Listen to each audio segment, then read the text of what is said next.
So we'd like to begin our program. I would like first to ask everyone to take your seats, and you've been very good about that. Thank you.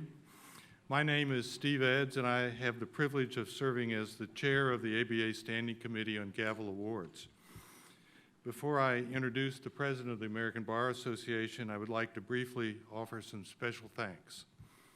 To help make this program possible, we are very pleased to have the generous support of our primary sponsor, my law firm, Butler Snow, LLP. Additional support has been provided by individual donors, and we would like to give a thanks to all of them for their support of the Silver Gavel Awards. I'm now pleased to welcome the president of the ABA, Bob Carlson. Bob is a shareholder with the Butte, Montana law firm of Corrett, Black, Carlson, and Mickelson, PC. He has a civil trial and mediation practice. Bob is just the second Montana and the first since 1953 to serve as president of the American Bar Association. A longtime bar leader, Bob was chair of the ABA Policymaking House of Delegates and president of the State Bar of Montana. I am most honored to introduce the president of the American Bar Association, Bob Carlson.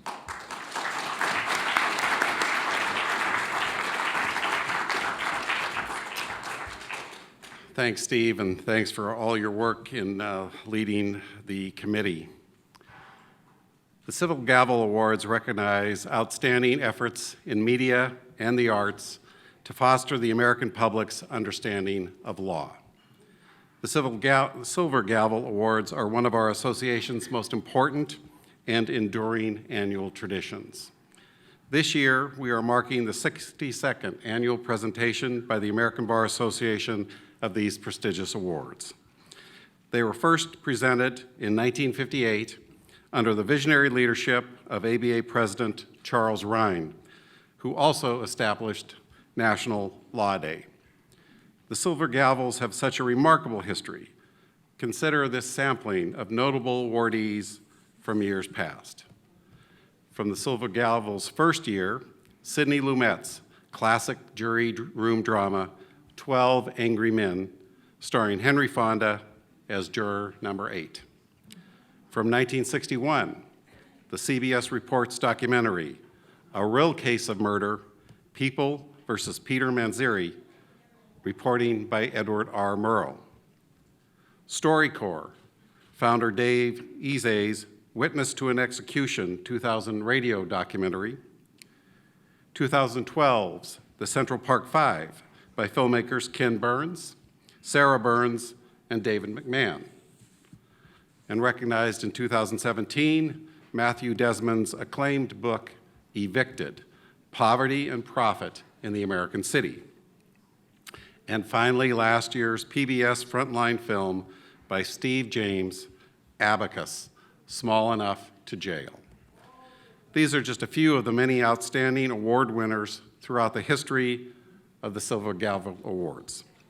This year, we are awarding 5 Silver Gavels and 3 honorable mention citations in the categories of books, documentaries, magazines, newspapers, and television.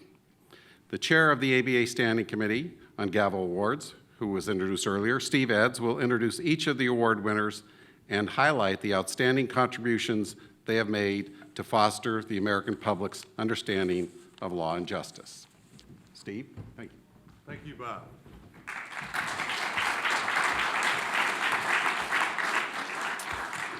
We will begin with the honorable mention citations.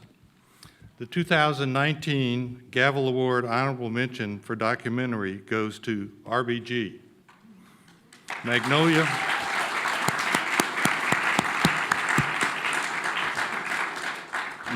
Pictures, Participant Media, and CNN Films.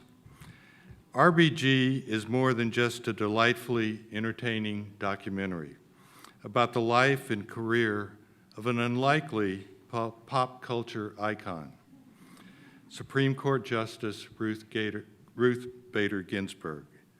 The film creatively educates while it entertains its viewers about the storied career of Justice Ginsburg. It covers her early legal career and her groundbreaking advances in gender as well as racial equality. It also covers her later judicial career and her substantial impact on jurisprudence. Interviews with family, friends, former colleagues, and Justice Ginsburg herself leave viewers feeling personally connected to RBG. This engaging documentary shows all of us why courts and who serves them truly matters. Let's watch the trailer for RBG. I ask no favor for my sex. All I ask of our brethren is that they take their feet off our necks. Don't forget the bull in the china shop. We welcome today Justice Ruth Bader Ginsburg. She's become such an icon. Do you mind signing this copy? I am 84 years old and everyone wants to take a picture with me. Notorious RBG. Yeah. When you come right down to it, the closest thing to a superhero I know. Ruth Bader Ginsburg changed the way the world is for American women. I became a lawyer when women were not wanted by the legal profession. Thousands of state and federal laws discriminated on the basis of gender. She was following in the footsteps of the battle for racial equality. She wanted equal protection for women. Men and women are persons of equal dignity and they should count equally before the law. She captured for the male members of the court what it was like to be a second-class citizen. The point is that a discriminatory line almost inevitably hurts women. I did see myself as kind of a kindergarten teacher in those days because the judges didn't think sex discrimination existed. I have had the great good fortune to share life with a partner truly extraordinary for his generation. He was the first boy I ever knew who cared that I had a brain. She is a center of power on and off the court. Every time Justice Ginsburg wrote a dissent, the internet would explode. I came up with a couple slogans. You can't spell truth without Ruth. I surely would not be in this room today without the determined efforts of men and women who kept dreams alive.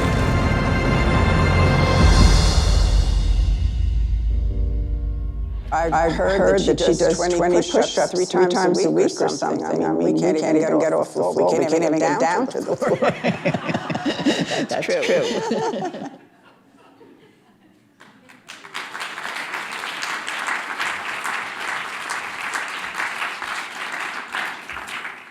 Accepting the Honorable Mention Award is Julie Cohen, Director and Producer.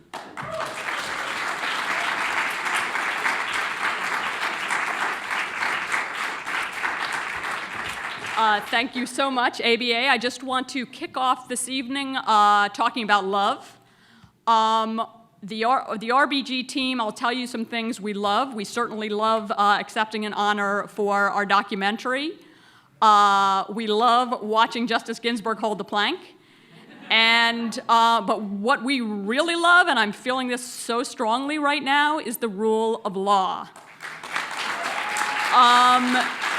And that's why what you guys are doing here right now matters so much. I just want to shed a little, attention. You'll hear more, but on some of the winners this evening. The documentary television is the world that I know, so I'll just say it's not easy to take a subject like campaign finance law or the rape kit backlog and turn that into a compelling and riveting work of art, but it is so important. And that's why what you guys here are honoring is meaningful, and what the journalists and artists here do. I'm referring, for those not playing the home game, to Dark Money and I Am Evidence. So congratulations to all the winners. Thank you so much, ABA, and go RBG.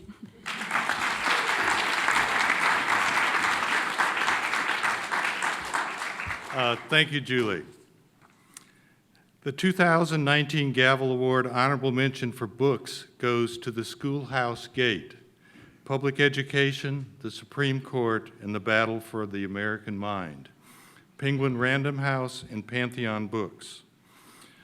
Author Justin Driver argues that the public school has served as the most significant site of constitutional interpretation within American history. He explains both the effect of constitutional law in the area of public education on the Supreme Court and, conversely, the significant impact the court's decisions have had on our public schools. Driver takes readers through nearly 100 years of public school-related constitutional litigation. The Schoolhouse Gate is ultimately a history of social change in America, as reflected in court decisions affecting the institution of public schools. In presenting this history, the author makes a compelling case for why we all should be committed to public education. Accepting the Honorable Mention Award is Justin Driver, its author.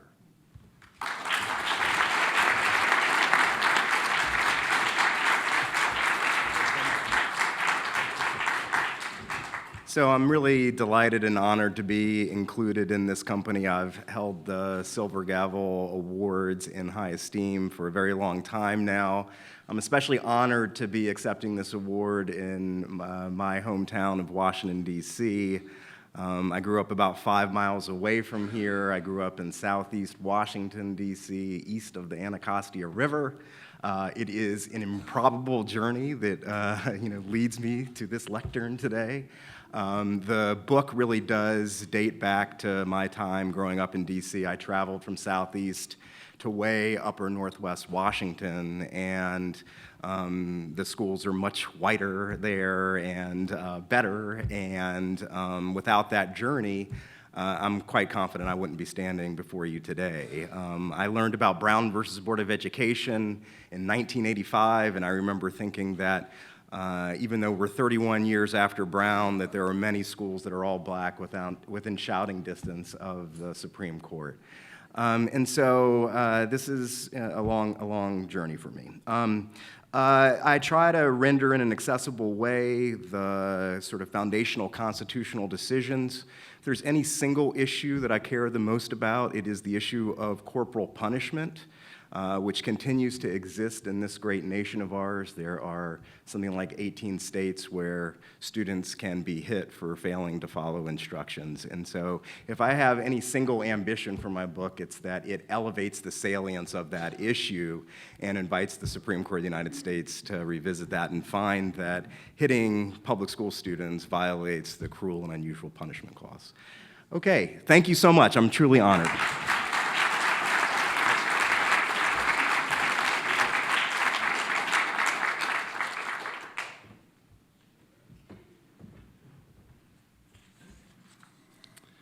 The 2019 Gavel Award honorable mention for newspaper goes to Denied Justice, Star Tribune, Minneapolis, Minnesota. In Denied Justice, the Star Tribune examined sexual assault cases in Minnesota to consider why so few victims see justice. Reviewing over 1,500 such cases, the newspaper found, shockingly, that only 25% were sent for prosecution, and less than 1 in 10 resulted in convictions. The series features video interviews with 30 survivors who courageously go public with their experiences, reporting their sexual assaults to the police. Denied Justice points to ways to improve the investigation and prosecution of sexual assault with appropriate training, policies, and criminal justice system reforms are instituted. The series powerfully illustrates how dedicated journalists can focus public attention on pressing institutional shortcomings to improve outcomes, transform lives, and promote justice. The Star Tribune team regrets that they are unable to be with us tonight, so we accept the Honorable Mention Award on their behalf and ask you to congratulate them in their absence.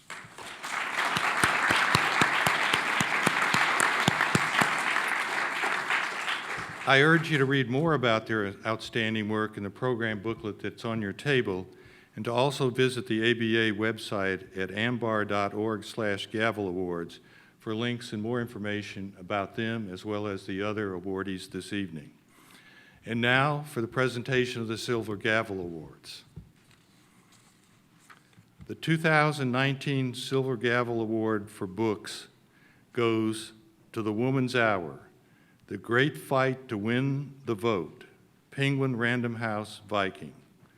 The Woman's Hour details the gripping final chapter in the ratification of the 19th Amendment, which gave women the national right to vote. A gifted storyteller, Elaine Weiss, uses the dramatic climax to ratification in Tennessee in 1920 to tell the larger story of the decades-long fight for women's rights, including equal suffrage. A key part of that story is the origin of the fight for American women's suffrage in the antebellum and abolitionist movement and the subsequent Reconstruction battle for universal suffrage. That battle left the Woman's Hour for another era. Weiss brings to life the fascinating characters involved in one of the fiercest and most significant struggles ever to play out in American law and politics. In her interview with the ABA, Weiss explains how she came to write about women's suffrage, what the suffragists accomplished, and why her book is ultimately about the right to vote in our constitutional democracy. I had written a book about women in World War I. At some point, thinking about the suffragists from my first book, I realized that I did not know how I, as an American woman, had the right to vote. Not to say there isn't excellent scholarship, it's been going on for decades, but it hasn't, I don't believe, filtered into the public realm. Such an important story, I realized that there was a gap and needed to be told to the general public. And that was what propelled me to think about writing about suffrage. The title, The Woman's Hour, comes from historical reference. In 1916, the federal amendment, which has been stalled in Congress for almost 40 years at that point, finally begins to get some traction. Carrie Chapman Catt, the leader of the mainstream suffragists, stands up and declares that the woman's hour has struck. She rallies the tired and dispirited suffragists to make one last incredible push to get it through Congress and then to get it ratified by the states. I use her call to imagine the Women's Hour as the title. It has great historical resonance in the history of the movement and the history of the nation. As I was researching and writing the book, I realized how much this was a book about how change is made in a democracy, how our Constitution is a living document. How does a democratic society, how does our American society address laws that are no longer applicable or are no longer healthy for us to live by? Suffragists have to lay the groundwork, and then they have to apply the law. And so they become experts in how state law works and then federal law. And many of them train in the law. You see a lot of them either reading law or actually becoming lawyers. They learn to not only protest, which they do, and they take to the streets, but they also learn how the legal process works and how to use the process for advancing a better and more inclusive democracy. This is a story of ordinary women banding together and supporting one another to change America and to win what is the most powerful and sacred right of a democracy, the vote.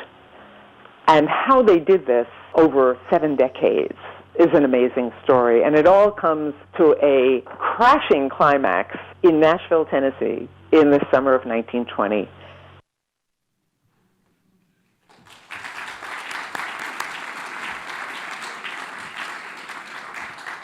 Accepting the Silver Gavel is Elaine Weiss, its author.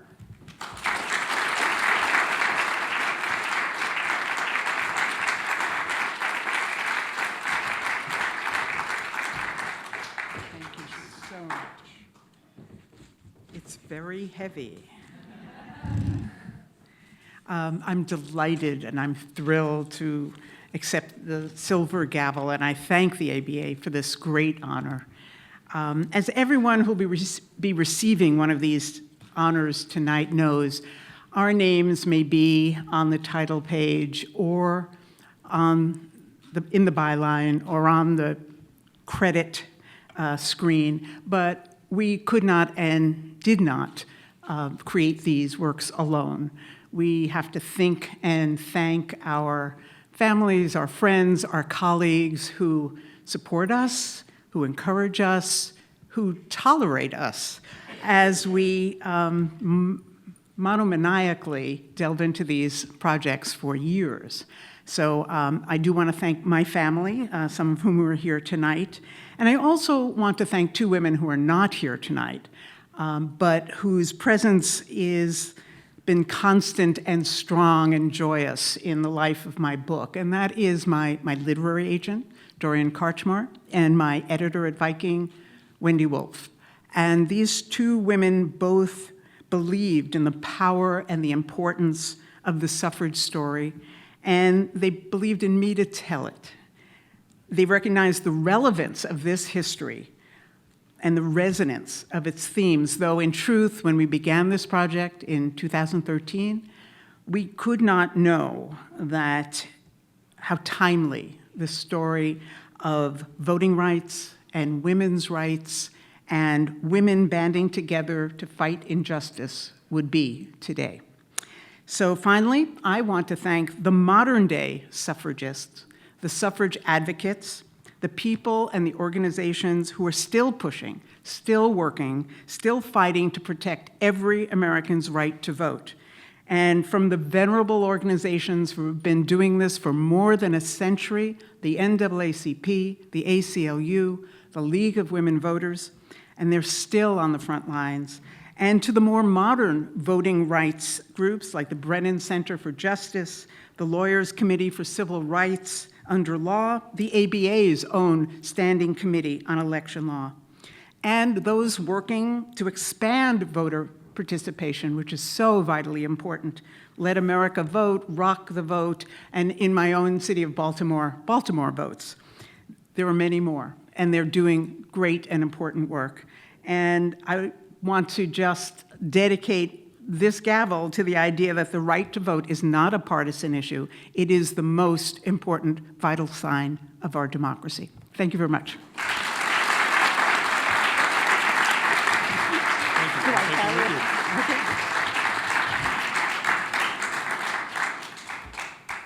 The 2019 Silver Gavel Award for Documentary goes to I Am Evidence, Shelved LLC for HBO documentaries.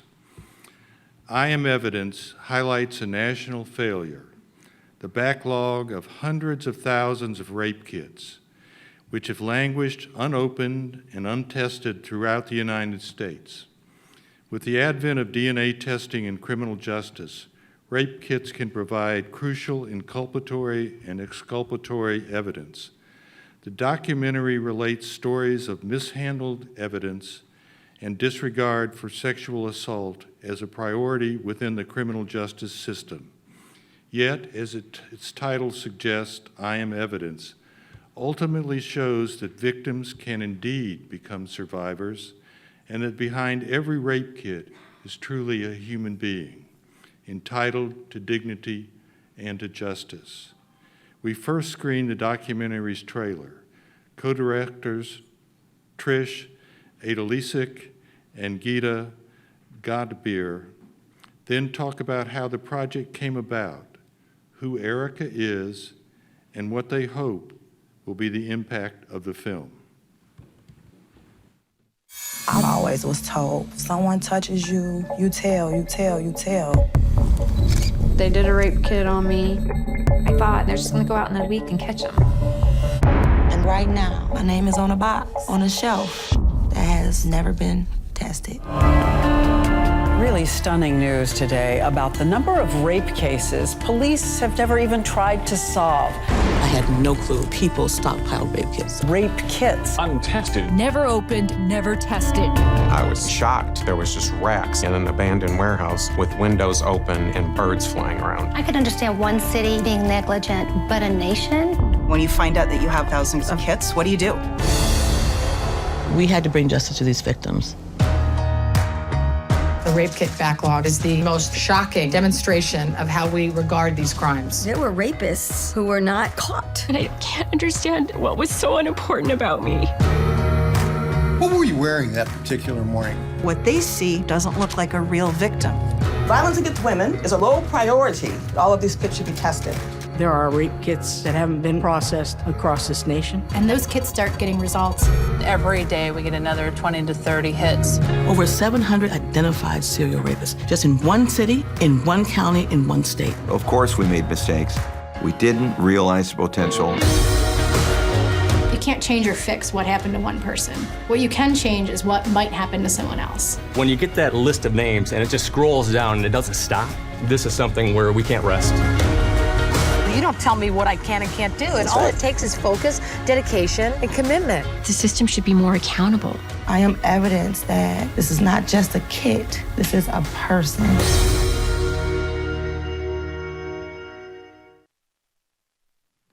What led to the making of the film was Mariska Hargitay's fierce commitment to wanting to shed light on this deplorable injustice and to do everything in her power to tell the story of the rape kit backlog in the United States. The title, I Am Evidence, comes from one of those survivors in the film. Her name is Erica. I met Erica. She had incredible pink hair, and she was wearing a T-shirt that actually said, I Am Evidence. And when I saw her, I was blown away. I said, wow, I mean, clearly got something really important to say. She just said, I am evidence that you can heal, that you can grow, that you don't have to be your circumstances, that there's more to this kit, there's a human being. And when she said that, it was a profoundly moving moment for me in meeting her, and it made me realize that that should be the title for the film. The title and Erica's statement really represented everyone. So that was, I think, in the choice of the title, it really helped us give voice to all survivors. Kim Worthy is the Wayne County prosecutor in Wayne County, Michigan. She is a remarkable and profoundly impressive and committed, loyal voice on fighting this fight until it's forever fixed. You'll see her working tirelessly in Detroit when she discovered over 10,000 untested rape kits in an abandoned police evidence warehouse. She made it her mission to do everything she could to get these kits tested. She testified before Congress with Mariska Hargitay, and that's how they met, and that's how that union began. To be recognized by the Bar Association is incredibly powerful and meaningful, and it enhances the impact that we can have with this film, with this work, and with this struggle and ongoing fight. The documentary reveals, through investigative efforts, the alarming numbers of untested rape kits in America and draws conclusions as to why this has happened. It sheds light on how race and class play a role and what needs to be done to fix it and to give people an opportunity for justice.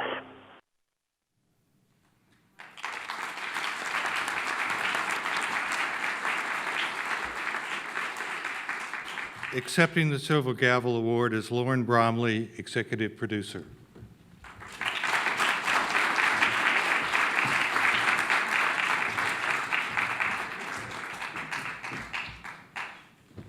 Thank you. Wow, what an honor it is to be here this evening.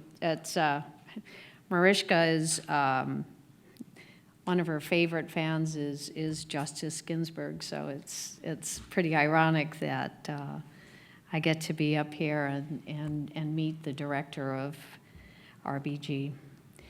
Helena, Amberly, Erica, Danielle, Erica, Kalima, Tiffany, Alyssa, Chandrika, Andrea, Michelle, Debbie, Dominique, Kayama.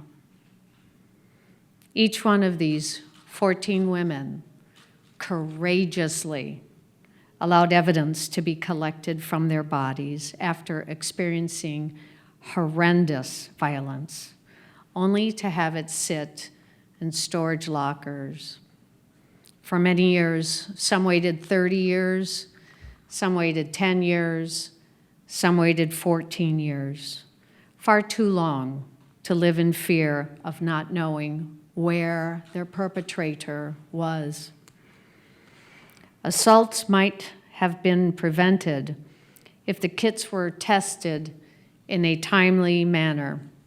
And more often than not, the victims were blamed or they weren't believed when they reported the attack, that they were asking for it. Testing rape kits sends a powerful message to all survivors, that what happens to them matters. As Erica so beautifully states in the film, I am evidence that regardless of what happens to you, you can get through it.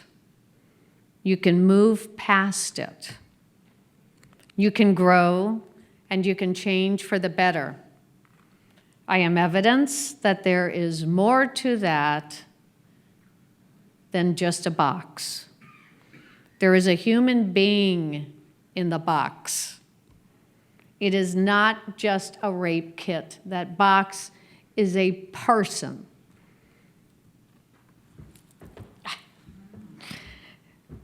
We want to thank the American Bar Association this evening and its members for this remarkable recognition as it further sheds light on this deplorable injustice. We are deeply honored and grateful for this award. We're making progress on ending the rape kit backlog and working towards permanent cultural changes for survivor care. Mariska Hargitay would be here this evening. She's the producer. She should be up here. But she's doing something that no one has ever done before in television. She's in the middle of filming the 21st season of Law & Order SVU. No woman, no man, no show has gotten that far. But without her drive and without her compassion, I wouldn't be standing here tonight, and this film would have never been made. I want to thank Tricia Lessig, the co-producer and director of I Am Evidence, Gita Ganbir, co-director and supervising editor, Tony Hardman, the cinematographer, and Very Lieberman, editor. Thank you, HBO. Thank you. Sheila Nevins, Nancy Abraham, Lisa Heller, for giving I Am Evidence a home. You have orchestrated a crucial conversation. I thank everybody for participating in the film, the courage, the strength of all the survivors. It's all a never-ending inspiration. And I want to congratulate each and every honoree tonight. Just standing in the Bloomberg room, I've gotten to meet them, and I'm just so honored to be in the same category as they are. Thank you so very much.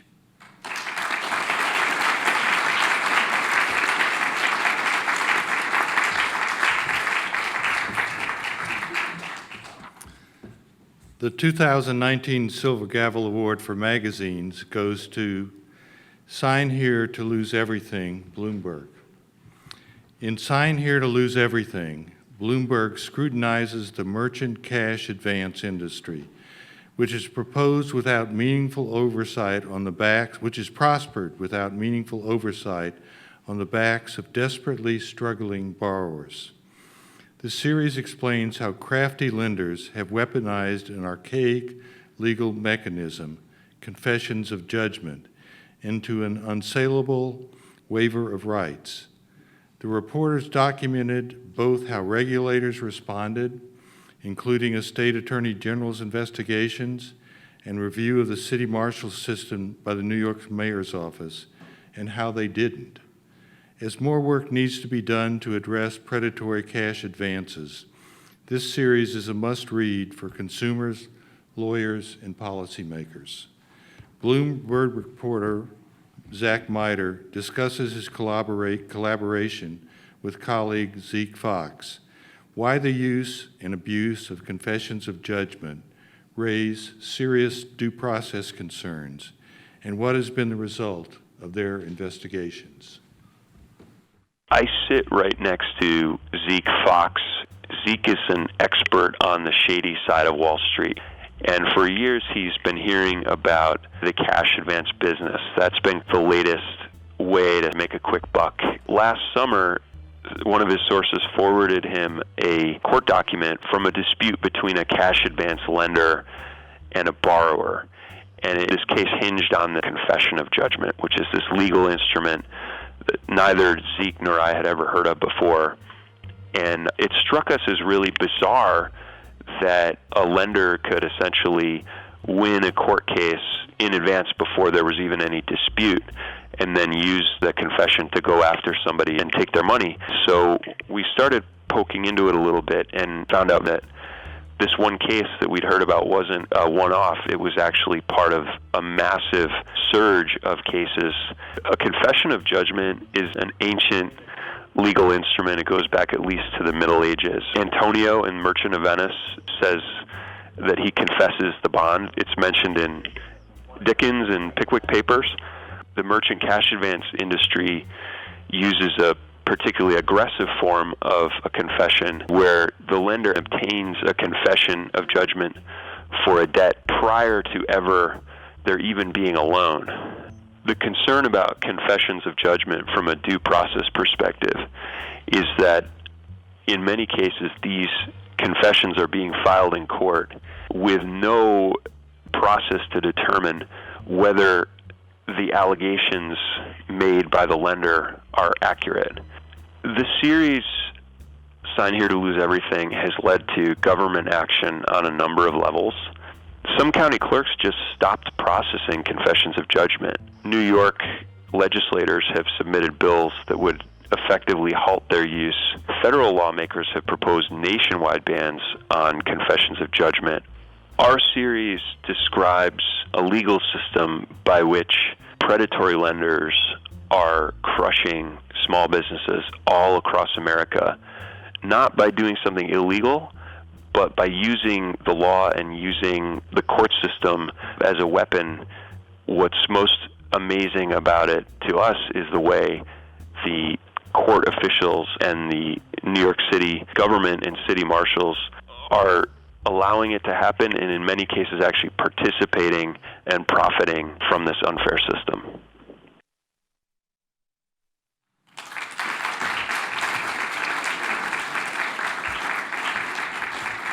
Accepting the silver gavel are Zach Miter and Zeke Fox.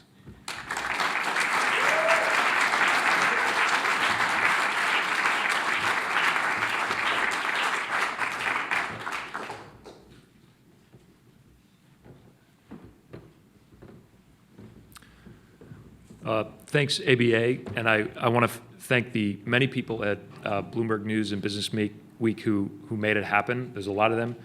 Our two colleagues who couldn't be here today, who were the data analysts on this project, David Ingold and Dimitrios Podkas, and just as importantly, Robert Friedman, who is the editor who kind of shepherded this whole series to completion, and we're so grateful to work with such fantastic colleagues. Thanks, of course, to the ABA for this great award. And I did want to mention one update. Since we were interviewed just a few days ago, the New York State Legislature has passed a bill that would essentially ban not all of what we wrote about, but probably 95% of it. And so it's a So it's awaiting the governor's signature, and if that goes through, it'll as sweet as this award is, that's even more gratifying. So thank you so much.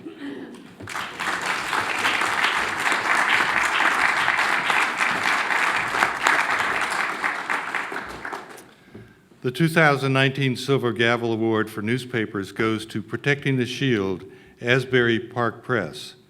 The Asbury Park Press spent 2 years stitching together an unsettling narrative. New Jersey's system of oversight for police misconduct is truly broken. The series points to a central failing. New Jersey is one of a handful of states that does not have licensing to prevent bad cops from moving to another jurisdiction. Protecting the Shield captures the impact in lives altered, in public money wasted, in trust undermined, when authorities blind themselves to abusive policing practices. The work of a community newspaper, this series reminds us of the irreplaceable oversight role that local newsrooms perform when the public safety net fails. In their ABA interview, the Protecting Shield team explains how they investigated New Jersey's police misconduct system, the consequences of poor oversight and accountability, and what can be done to improve that system.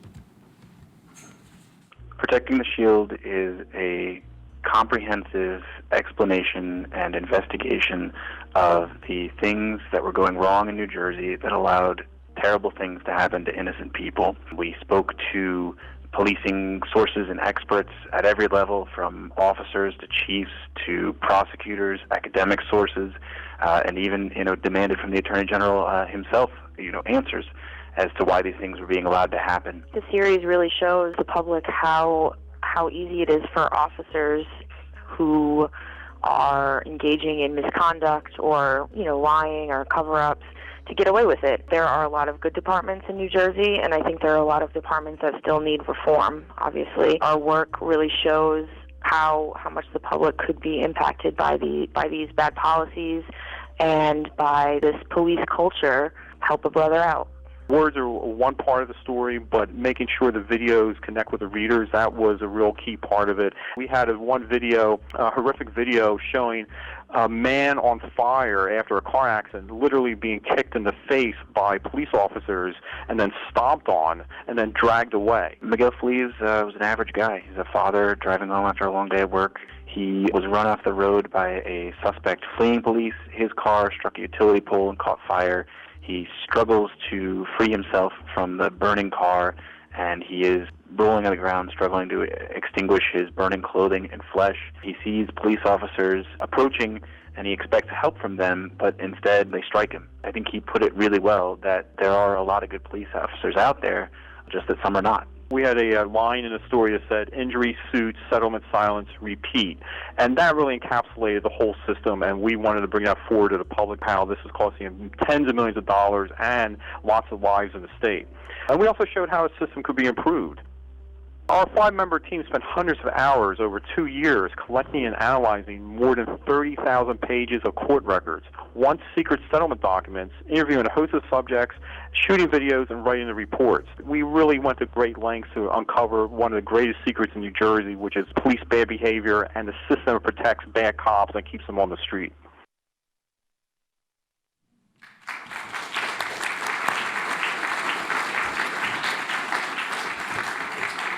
Accepting the Silver Gavel is Andrew Ford, staff writer.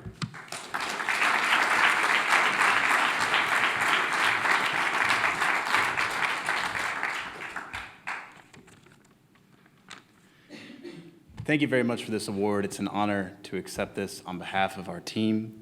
National recognition emboldens a small newsroom like ours to continue doing the important work of holding powerful people accountable, and it's an honor to be named next to the impeccable reporting by the Star Tribune. Standing here before you tonight, this is a long way for a reporter like me to come. Protecting the Shield was the work of a handful of journalists. We had a fabulous editor in Paul D'Ambrosio. He knew we needed to invest thousands of hours of staff time to expose the government's shortcomings that allowed bad cops to hurt innocent people. That investment is expensive. This project involved working late into the night, compiling spreadsheets, sweating over rewrites. I personally got to know the office cleaning staff and hunched over a laptop until the lights turned off.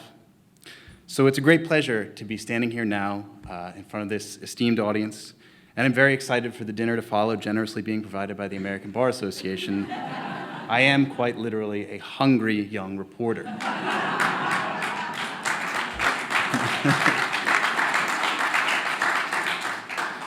But I'd like for us to remember that right now, out there somewhere, there is some other hungry reporter who is working hard with meager resources to reveal some other wrongdoing. I'd like us to support that reporter and their newsroom. Talk to them, explain the system, be a whistleblower, and buy a newspaper subscription. Thank you.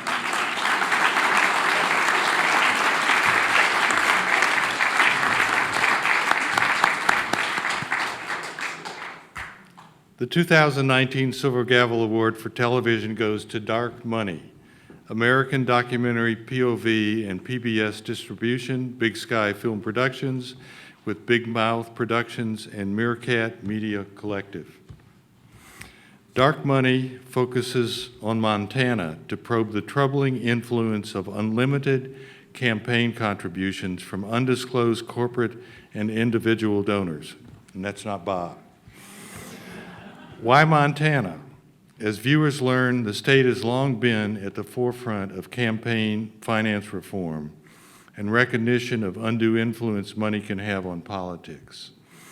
By shining a bright light on dark money, this very thought-provoking documentary challenges us to ponder the consequences of these practices for the true survival of our electoral democracy. After we view the trailer, we will then hear from Director Kim Reed. She discusses why she focused on Montana, how dark money is a legal as well as a political drama, and why viewers should watch this film. You know, the number one rule of political or watchdog reporting is follow the money. John Adams here. I covered the legislature for the Great Falls Tribune. A source of mine had come across something that I might be interested in. Voters in your district had never seen something. No, this was a whole new political attack. They send out all these mailings. They don't care if they lie. Nobody knows who they are. They call them dark money groups, and that's exactly what they are. Corporation funnels money to a dark money group. They send out postcards attacking the opponent. When that candidate gets elected, they support the agenda of the corporation. I don't know how to fight them. I can't pick up the phone and say, hey, what's your interest in candidate X? Because I don't know who they are. And it's not just Montana.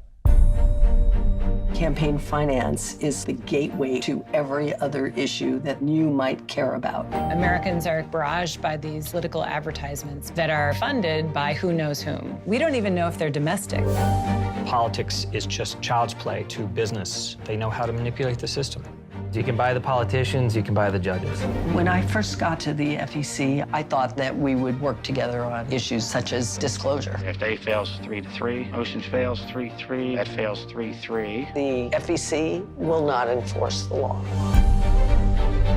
New allegations in court against a leading legislator. What's at stake is whether or not Art Whittick broke Montana campaign finance laws. Do we care enough to demand that politicians comply with our campaign laws? The bottom line is, did Whittick know that he was receiving all of these services?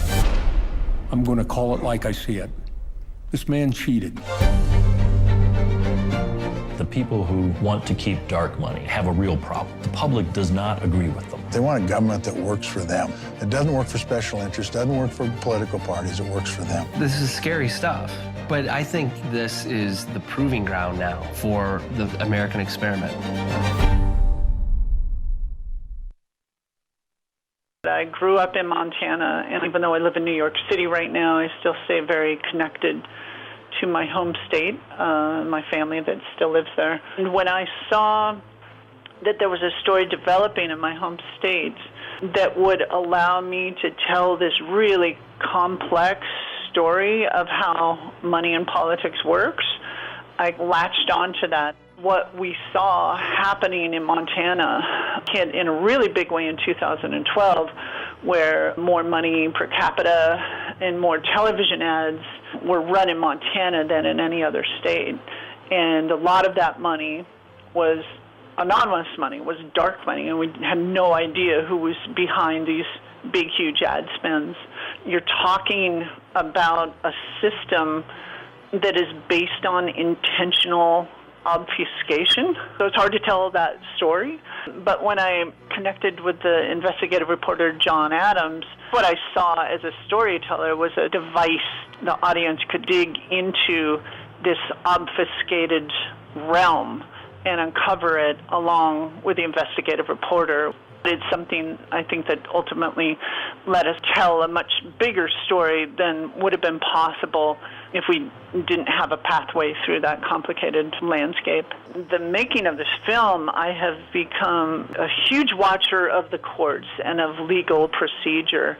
I've become really fascinated and intrigued by that, which hopefully means that I can translate that in our film and to make these issues, which can at first blush maybe not seem that dramatic, to kind of peel back the layers so that you can see how really fundamentally dramatic and exciting it is.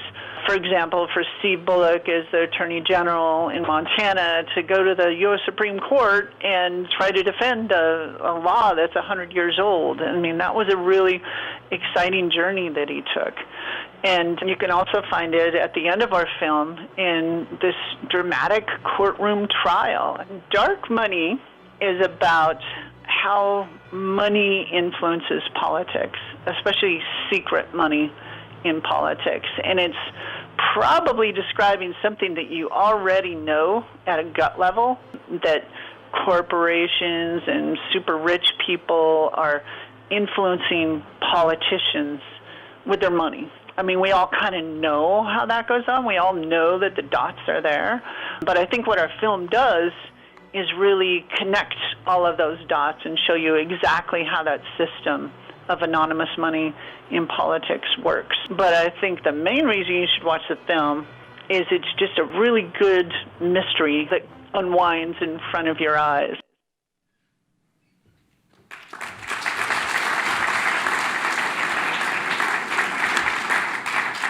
Accepting the Silver Gavel is Kim Reed, director, writer, and producer. And Kim, tell us who the guy with the long hair is. The guy with the long hair? Yeah, who went on to the White House. Oh, yeah, little spoiler. Thank you so much. This is really great to be here. As you see from our film, one of the lenses that we used to tell this story was the through the eyes of an investigative reporter. So it's really amazing to be at the National Press Club. It's quite an honor, and thank you for having us. The other really crucial person that I, as a filmmaker, as a storyteller, had the honor of using as a narrative device, I guess is a good way to put it, was the guy that you saw, the attorney at the podium. His name is Gene Giarrusi. And he was a retired attorney who came out of retirement to prosecute this case pro bono on behalf of the state of Montana because it was the right thing to do. And John Adams, the reporter, was not doing any of this because he thought he was going to get rich or famous. He was just doing the right thing. Gene Giarrusi was not doing this because he thought he was going to get rich or famous. He was just doing the right thing. And so as a documentary filmmaker, it was really wonderful to just kind of have an opportunity to tell these stories about everyday heroes who were doing the right thing to make our democracy better, our democracy stronger, our country better and stronger, and to shine light on really reprehensible behavior. So especially with Gene Giarrusi, the attorney, the Special Attorney General for Montana, who prosecuted the case that you see at the end of that trailer, where our whole film kind of ends up. I just felt like he was really the heart and the soul of our film. And I want to thank the ABA for recognizing that. I think it's what a lot of people in this room do all the time, a lot of members of the ABA. And I want to applaud all of you for doing what you do. So thank you very much. Oh, the guy with the long hair who ran the FEC, his name is Don McGann. And I'm sure that none of you have ever heard of him. So, but thank you very much. It's really an honor.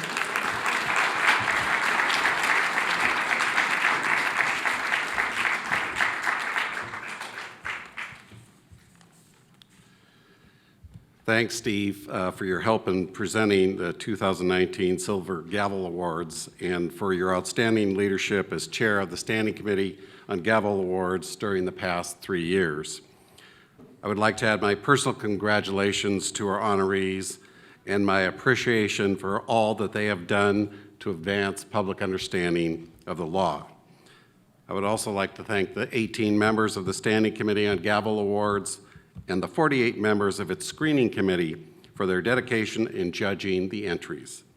A number of the committee members are here this evening. Please join me in thanking them.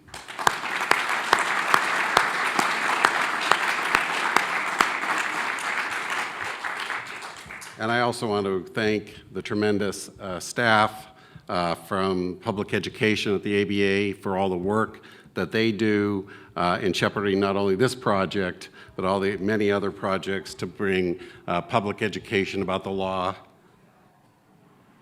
our system of justice, and what lawyers do on a regular basis. So thank you.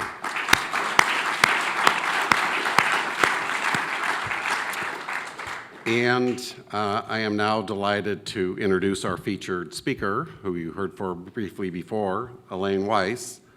Elaine is a Baltimore-based journalist and book author. Prior to writing the Silver Gavel Award-winning The Woman's Hour, she authored Fruits of Victory, The Women's Land, Army, and the Great War, which was published in 2008. Elaine has worked as a Washington correspondent, congressional aide and speechwriter, magazine editor, and university journalism instructor. Her byline has appeared in many national publications, as well as in reports and documentaries for National Public Radio and Voice of America. Her magazine feature writing has been recognized with prizes from the Society of Professional Journalists, and her long-form writing earned a Pushcart Prize Editor's Choice Award. Elaine received her undergraduate degree from Hamilton Kirkland College and a master's degree from the Medill School of Journalism of Northwestern University. Please join me in again welcoming Elaine Weiss.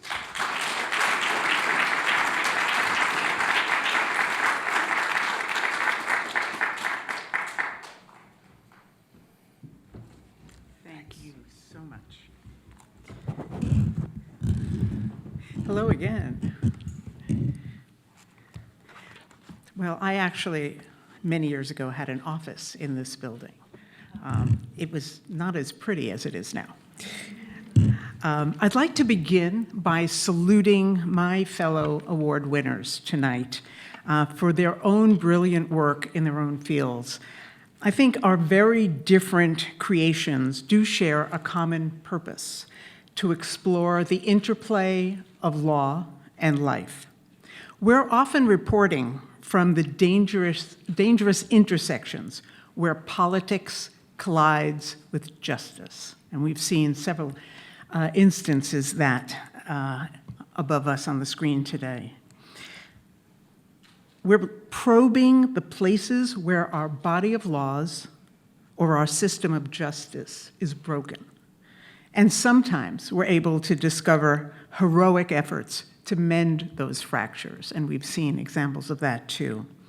We're trying to explain, all of us, how the law does or does not work for our fellow Americans. It's been my privilege to tell such a story, to spend the last 6 years in the company of some of America's greatest patriots and defiant disruptors. The noble law breakers and ingenious lawmakers known as the suffragists.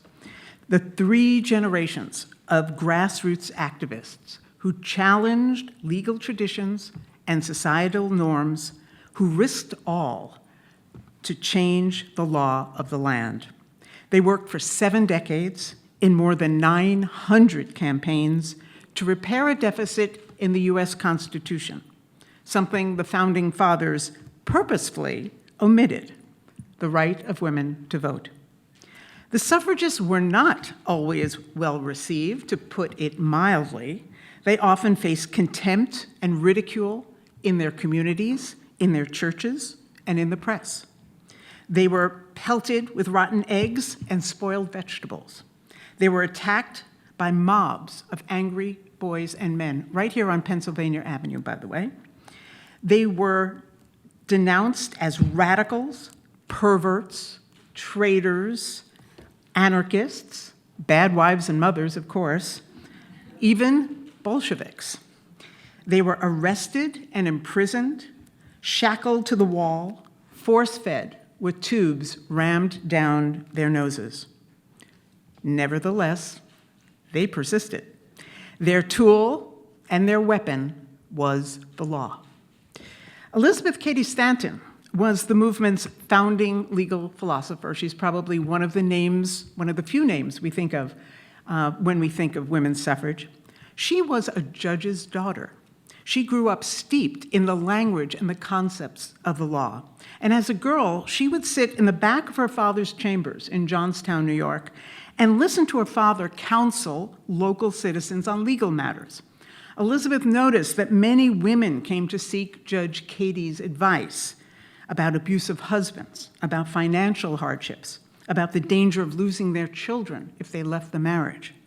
Elizabeth watched as her father would shake his head sadly and tell the distraught women in his chambers, "I'm sorry, I cannot help you. As a woman, you have virtually no rights under the law. The law does not protect you." Indeed, at this time in early 19th century America, a woman, especially a married woman, had few legal rights. Laws of coverture ruled her. She could not own property or control her own money. Everything belonged to her husband. Her children also belonged to the father. Women had no custodial rights. She could not attend college or professional school. Most occupations were closed to her. A woman could not bring civil suit. She could not testify in a court of law. She could not serve on a jury. And of course, she couldn't vote. Young Elizabeth was, in her memoir, she says she was upset by this, but she planned a remedy. She would take scissors and simply cut out those sections of her father's law books where that gave men rights but denied them to women. So Judge Cady got wind of his daughter's surgical solution, and he intervened, telling her, "Cutting up my statute books is not going to help. The only remedy is, Elizabeth, you'll just have to grow up and change the laws." Now, he must have thought that was a very safe and nicely far-fetched parental advice to give to his headstrong daughter. And he could not imagine that when Elizabeth did grow up, she would do just that. She would work to change many of those offending laws, especially those that prevented women from having a say in the policies that governed their lives. My book, The Woman's Hour, is about that change. It's about how Elizabeth Stanton, together with tens of thousands of other women, white and black, rich and poor, native and foreign-born, and some sympathetic men, used legal arguments and legal procedures to change laws at the state and the federal level, laws that disenfranchised 1/2 of the citizens of the nation. It's a story about how women's demand for the vote, which was once considered radical, crazy, subversive, impossible, was slowly and methodically and at great cost transformed into a part of the US Constitution. It's the history of the 19th Amendment, the largest extension of the franchise in our history. The fight for women's suffrage is one of the defining civil rights struggles in our nation's past, one that cuts to the heart of what democracy means. Who gets to participate in our government? Who has a voice? When we say we the people, do we really mean everyone? And we are asking those same questions today. The debate over women's suffrage was not simply a legal question. It was not simply an electoral question. It wasn't even just a political question. It was much deeper than that. It was a social and cultural, and for some, a moral question about the role of women in society. And the women of the suffrage movement understood that they would have to change hearts and minds before they could ever help to change the laws concerning women's equality. The ground must be prepared for legal change. We know that. And this wasn't easy. They traveled the country for decades, making their case to men and to women because both needed to be convinced. But the suffragists also realized that they needed to master the intricacies of the law, as well as the mechanics of politics, if they wanted to accomplish such fundamental alterations. Very early on, in the 1840s and 50s, they learned how to use their First Amendment right of petition of redress. Women could petition even if they couldn't vote. And they utilized these petitions to push for state constitutional conventions and amendments, revising property laws and custodial and divorce laws, trying to make them more equitable, and they did make steady progress on these. They mastered the state referendum process, which is very arcane, and they did this even though they couldn't take part in it. They learned how to gather and verify signatures to get women's suffrage questions on the ballot, and then they mounted elaborate campaigns to convince male voters, they were the only voters, of course, to amend state constitutions allowing women to vote. Now, they lost more of these referenda than they ever won, but they scored a number of pivotal victories, especially in the western states, and of course, in Montana. The suffragists, like their spiritual daughter, Justice Ruth Bader Ginsburg, used the law to change the law, to lay the foundation for women's rights. They invented novel legal approaches to challenging women's disenfranchisement, including a bold interpretation of the 14th Amendment's rights and privileges of citizenship clause. They maintained that under that clause, women inherently possess the right to vote, and they just had to exercise it. The suffragists undertook acts of civil disobedience to provoke legal cases, test cases about this.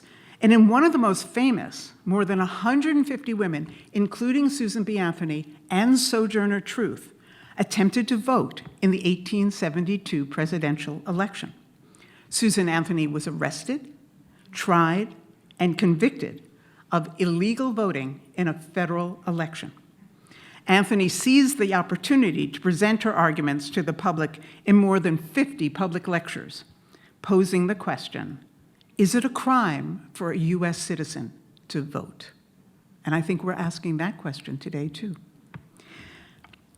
One of the suffragists' 14th Amendment cases went all the way to the Supreme Court, but the court ruled unanimously in 1875 in Minor v. Happersett that women were not entitled to the vote under the 14th Amendment. Women constituted a special class of non-voting citizens. This was actually a very dangerous and far-reaching decision, and it also put an end to the hope of winning suffrage through the courts. The failure of these legal experiments caused Susan Anthony and Elizabeth Stanton to embark on a new strategy, a constitutional amendment, which would supersede all state laws prohibiting women from voting. It was introduced in 1878, and it was stalled there for 40 years. It was voted down either on the House in committee or on the House or Senate floor 28 times. Stymied by the courts and the legislative process, the suffragists turned to extra-legal methods. They developed a whole arsenal of protest tactics, including marches and outdoor rallies, mass demonstrations, picketing, and hunger strikes to gain attention and gather support. These were very, very controversial, even within the suffrage movement. They were considered completely outrageous and inappropriate, especially for women. And still, many of those same tactics pioneered by the suffragists would become models for the civil rights campaigns of the 20th and the 21st centuries. During World War I, Alice Paul and her National Women's Party picketed the White House, again, very near to where we're standing now, and that had never been done before. They even burned Woodrow Wilson's words and his image in effigy at the gates of the White House. Hundreds of women were arrested on bogus charges like obstructing the sidewalk or lighting a match after sunset. That was actually a law. They were jailed in foul, vermin-infested jails, fed moldy bread, physically abused, kept in solitary confinement. They were, of course, just exercising their First Amendment rights of assembly. In the course of my research, I followed these women activists, marching in the streets in their white dresses, standing through the snow on the picket line at the White House, lobbying in the halls of Congress and in the many, many state houses. I was awed by their courage and their commitment and their political savvy. I was astounded by their amazing hats. Perhaps it's not surprising that a good number of the movement's leaders not only had a firm grasp of the legal issues pertinent to their cause, but they actually pursued legal training. Elizabeth Stanton, as a young woman, read, didn't cut, her father's law books. She discussed cases with the judge and enjoyed debating with his law clerks. She was known for her keen, analytical, and legalistic mind, and that really shaped the development of the movement and its strategies. Carrie Chapman Catt, the leader of the largest American suffrage organization and mastermind of the final strategy to win passage of the 19th Amendment, read law for a year after college, and she fully intended to become a lawyer before she got sidetracked into the movement. Her legal bent is also very evident in the final stages of the campaign. And Alice Paul, leader of the radical wing of the American suffrage movement, who already possessed a PhD, went back to law school as soon as her work on the 19th Amendment was complete. She and several other of her former suffrage colleagues earned their law degrees just in time to lead the next phase of the women's rights struggle. They drafted another constitutional amendment to remedy the broader discriminatory laws which were still on the books at the state and federal level. Their Equal Rights Amendment was introduced into Congress in 1923. It sat there for over 50 years. It is still not ratified. Attorneys play a large role in this story that I tell. They appear on both sides of the issue. The male legislators and politicians who held the power to decide whether women should be granted the vote were often lawyers. They usually decided no. Lawyers also represented the corporate opponents of suffrage, of which there were many. The railroads, the textile and liquor industries, all of whom believed women possessing the ballot would be bad for their bottom lines. And they had lawyers who did their advocacy. But then there were many male lawyers who also appear as the dauntless champions of the suffragists, representing them in court, in Congress, in the state houses. They were among the friends of suffrage, the men called the suffragents. And they didn't necessarily wear white voter hats, but they definitely were the good guys. Attorneys assumed an especially prominent role as the 19th Amendment ratification effort entered its final frenzied stage. The campaign for the last state to ratify in the summer of 1920 in Tennessee, and that's a story I tell in the book. And there, both the suffragists and the anti-suffragists did what we would call today lawyer up. Both sides enlisted high-caliber legal counsel. Former Justice Charles Evans Hughes was on retainer for the suffragists. He took on many of the legal challenges, injunctions, suits, Supreme Court arguments thrown into the path of the amendment. The anti-suffragists had their own all-star legal team, the American Constitutional League, the legal arm of the anti-suffrage movement, boasted many prominent lawyers in their leadership ranks, including Everett P. Wheeler, who was also one of the distinguished founders of the American Bar Association. The Constitution League's lawyers challenged the ratification of several states, attempting to get them overturned. They convinced some law associations to actively oppose or withhold support for the amendment. And even after ratification was complete, they brought suit against the 19th Amendment on the grounds of states' rights. And they brought them all the way to the Supreme Court. Those cases were finally decided in 1922 in a decision written by Justice Brandeis dismissing their objections. And it is a young, aspiring lawyer, a Tennessee legislator who is reading law in preparation for entering the bar, who becomes the unlikely hero in the dramatic climax in Nashville, determining the fate of the 19th Amendment. Throughout the research and writing of my book, I kept on my desk and consulted almost daily a little pocket copy of the US Constitution. You could say my book is about the weakness and imperfections of the Constitution, a document which does not guarantee this most fundamental right of democracy, the vote, to anyone. Only over time and under pressure has our foundational document been expanded to designate certain classes of citizens, beyond the original wealthy white men, to whom the vote shall not be denied.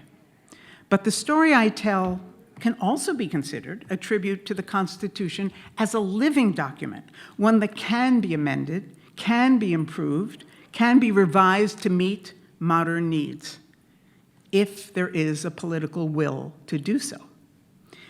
But when is just changing the law, even the Constitution, not enough? In 1870, the 15th Amendment granted the vote to Black men, but that right was undercut immediately by subsequent state laws, Jim Crow laws, enforced by violence. The voting for Black men remained an unfulfilled promise for almost another 100 years. Likewise, the 19th Amendment gave the vote to all women, white and Black, in 1920, but again, the amendment was subverted by racist state laws and policies. Black women in the southern states, in Virginia, in Maryland, were denied their constitutional right for almost another 50 years. Congress held and still holds the power to enforce these amendments. Under the second section of the 14th Amendment, Congress even has the power to punish those states which violate the voting rights of their citizens by reducing those states' representation in Congress. It's a power that has never been used. Perhaps it might be useful today. The courts, for the most part, routinely failed to protect minority voting rights until the passage of the Voting Rights Act of 1965.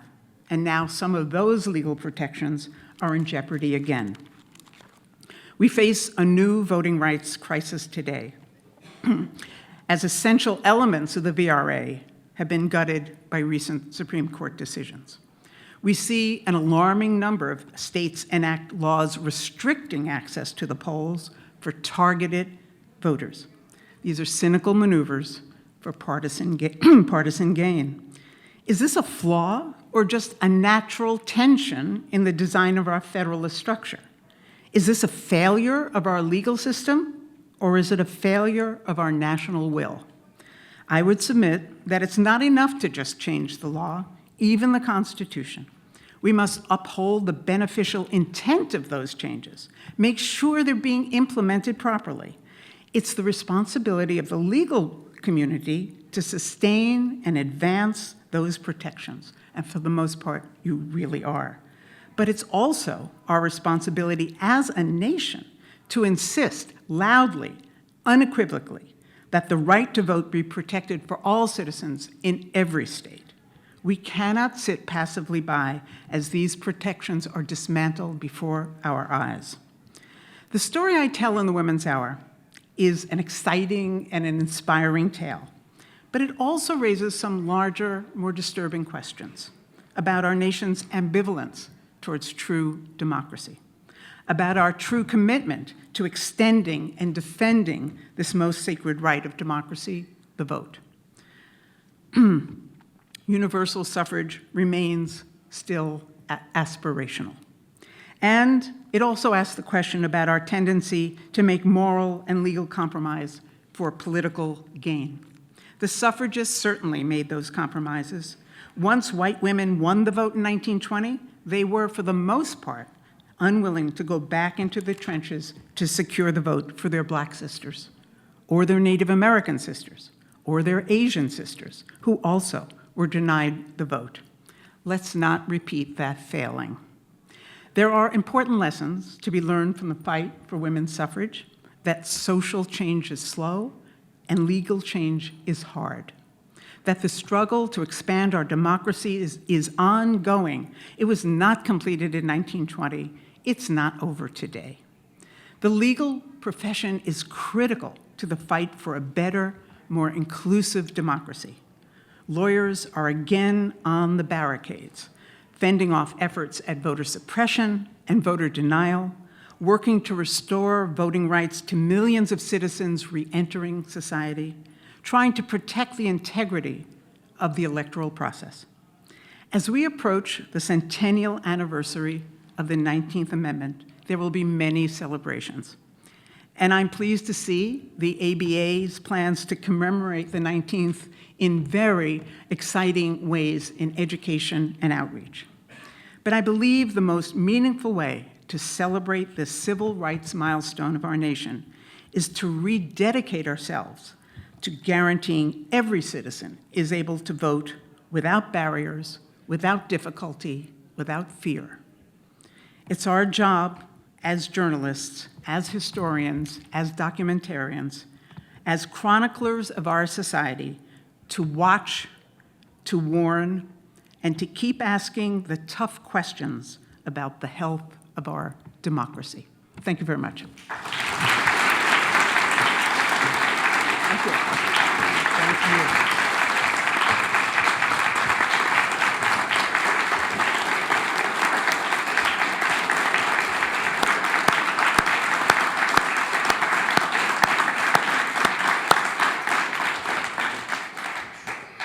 Thank you, Elaine, for your engaging, thought-provoking, and inspiring remarks. Thanks to, and congratulations again to all the award winners and to also those who submitted nominations but didn't receive an award. And thanks to all of you for reminding us how critical it is to our country, to our system of justice, to the people most vulnerable in society, the work that you do and the importance of free speech, free press to a free society as we move forward. It is critical that people continue to do good work, continue to shine a spotlight where justice needs to be served and where injustice has been a daily struggle. We appreciate what you do at the American Bar Association, and we recognize the importance of the legal system, the importance of the lawyers and judges to make this work. We recognize the need for a strong and vibrant National Bar Association, and we at the ABA realize that that's our responsibility, and we are committed every day and in every way to fulfill that obligation. I'd like to thank all of you for attending this presentation. And if you know of someone who wasn't able to attend this evening, please share the ABA web address, which is in your program booklet. A video of this program will be there to view. I wish you all a very pleasant and wonderful evening. Continue to do what you do. Thank you very much.